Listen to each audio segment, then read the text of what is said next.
How to bounce back from a failure. Hello champions, I'm Dr. Meghana Dikshit, author of You Matter, and I'm so happy to welcome you to our channel. Here we explore the mind and brain, share success secrets, heal past wounds and prepare for a bright future. If you're new to this channel, don't forget to subscribe and hit the notification bell. And to our returning viewers, a warm welcome back. If you're ready to dive into the incredible world of brain potential, type ready in the chat box right now. So then, let's come to the topic.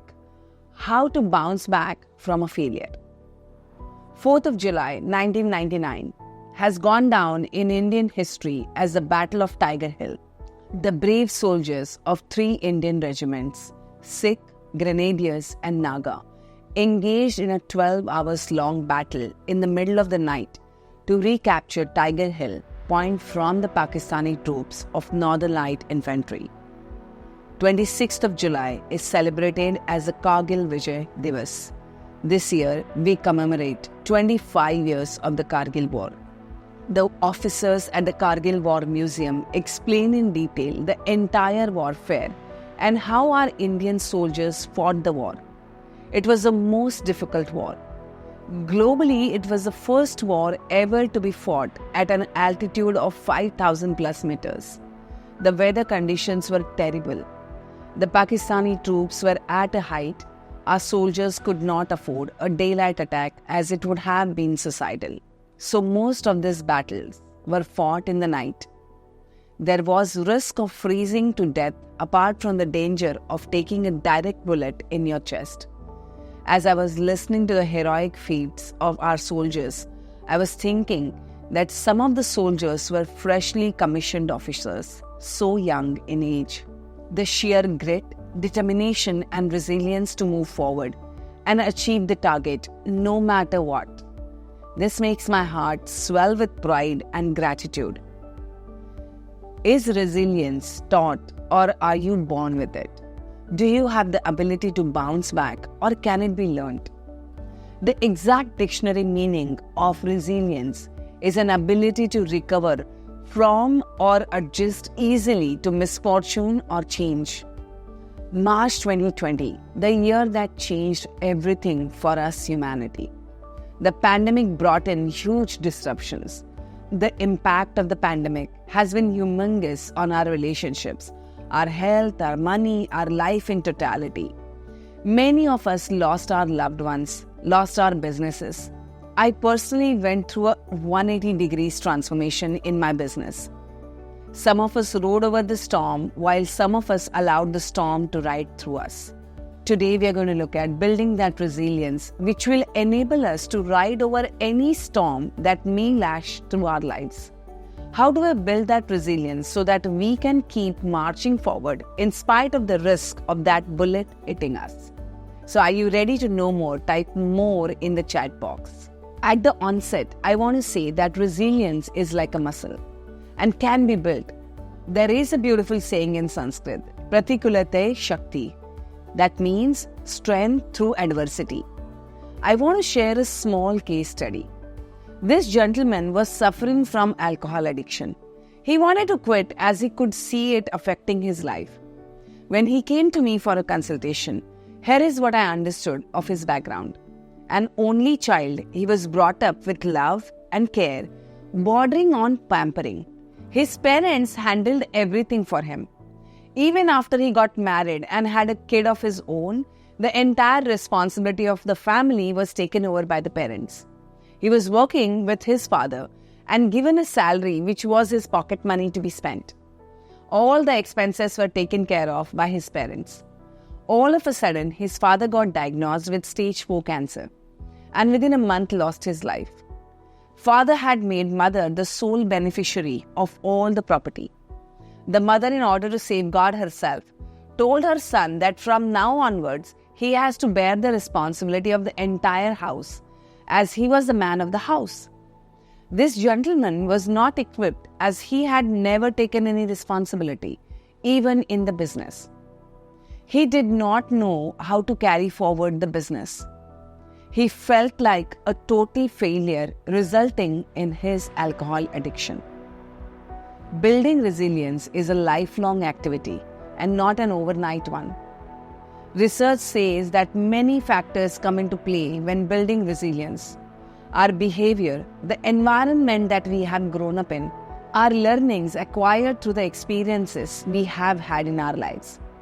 Resilience is not just bouncing back, but it is our capacity to remain flexible in our thoughts, feelings, behavior when faced by challenges.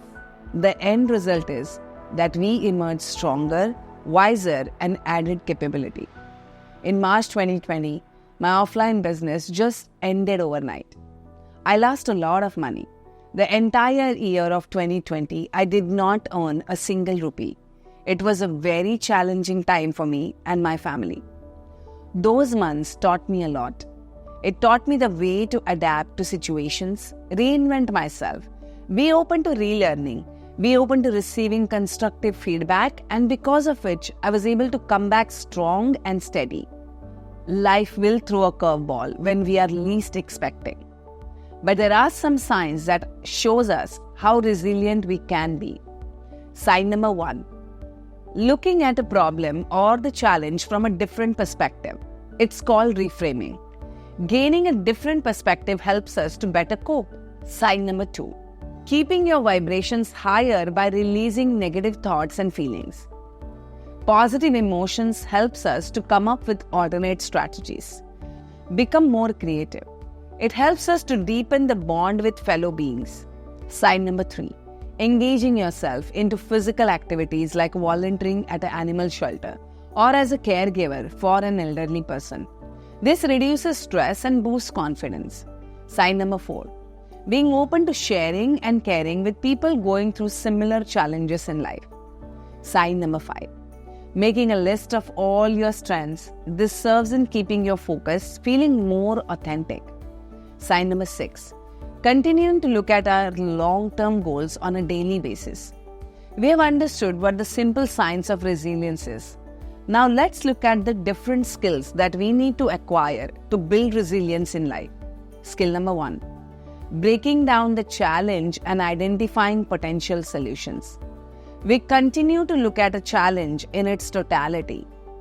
Chances are we will begin to get overwhelmed and stressed. But when we break down that challenge into parts that can be addressed separately, we realize that to each problem there can be multiple solutions. Analyzing which solution will work the best and going ahead with it. Skill number 2. Managing emotions. All that you're feeling and thinking, begin to journal. Daily journaling helps in processing the negative thoughts and emotions. When we can better manage our emotions, we start getting the clarity. Skill number 3. Self-care routine. When disaster strikes, most of us allow our routine to collapse. It's essential that we continue to do what we were doing, like going to the gym or your yoga class, not compromising on nutritious food. Skill number 4. Create small-term goals, say for 3 months. Focus only on those goals. Once you have achieved that, you will gain the confidence to set mid-term goals for 6 months. Take one step at a time. Skill number 5. Creating a solid social network on who you can depend upon. Being part of a community really helps in this case. Skill number 6. Finding that higher purpose or meaning to what you are doing, be it your work or relationships. Skill number 7. Seeking help. For some of us, asking for help is a sign of weakness. That is not so. It requires a lot of courage and vulnerability to express what is going on with you and your life. Just yesterday, one of my students was sharing that one time she was facing financial issues and she happened to share it with her client, and how the client just gave her more and more work till she could become stable. It's the power of communication and sharing. Listen to this story. Okay? A young girl went to her mother and complained how life is so hard and she wants to just give up. Her mother took her into the kitchen. She kept 3 pans filled with water to boil. In one she put carrots, the second she put eggs, and the third she put coffee beans. The water boiled nicely for a while. The mother switched on the stove and emptied the water from the pans. The carrot had gone in strong but could not withstand the heat. became all mushy. The eggs were fragile, but the hot water made them hard. The coffee beans just went with the flow. They changed the color of water and made it aromatic. So, my dear champions, when adversity knocks, become like the coffee beans and transform your surroundings with an aromatic flavor. That is resilience. So if you like this video, make sure to share it with your friends and family. If you want more help from me, there are 2 links in the caption. One is to register for my live seminar to train your brain to achieve all your goals. And second, you can purchase my book, You Matter, through the link and start your personal growth journey with me. Until then, next time.